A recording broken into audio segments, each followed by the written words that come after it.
अभी सोचा है, अगर आप अंधेरे समंदर के बीच एक जिंदा मछली के पेट में कैद हों तो क्या करेंगे। ये कोई कहानी नहीं, ये अल्लाह के नबी हजरत यूनुस का सच्चा वाक़या है। अल्लाह ने उन्हें कौमे नेनवा की तरफ नबी बनाकर भेजा ताकि वो लोगों को अल्लाह की इबादत की दावत दे, मगर कौम ने मजाक उड़ाया, इनकार किया और कहा, हम पर अगर अजाब आना है तो ले आओ। हजरत यूनुस का दिल भर गया, वो गुस्से में अपनी कौम को छोड़कर निकल गए, मगर ये फैसला अल्लाह के हुक्म के बगैर था।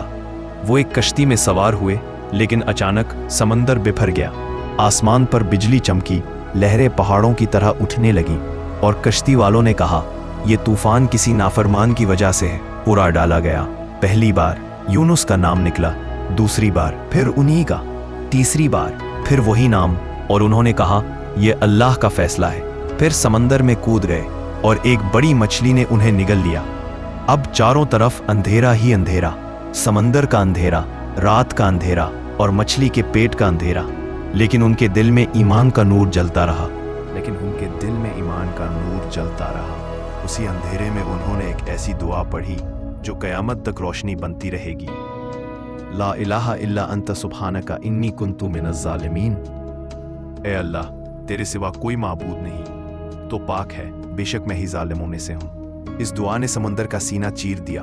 फरिश्तों ने कहा, ए परवरदिगार, ये तो वही आवाज़ है जो खुश्की पर तेरी तस्बीह किया करता था।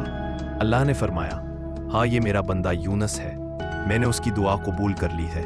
मछली ने उन्हें साहिल पर उगल दिया और अल्लाह ने उनके लिए एक दरख्त उगा दिया ताकि वो साया दे।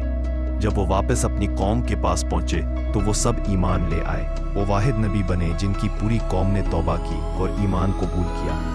इससे हमें यह सबक मिलता है कि मायूसी ईमान वालों के लिए नहीं, दुआ, सब्र और यकीन अल्लाह के मौजिज़े को जगा देते हैं। जब दिल से ला इलाहा इल्ला अंता कहा जाए तो अंधेरा भी रोशनी बन जाता है।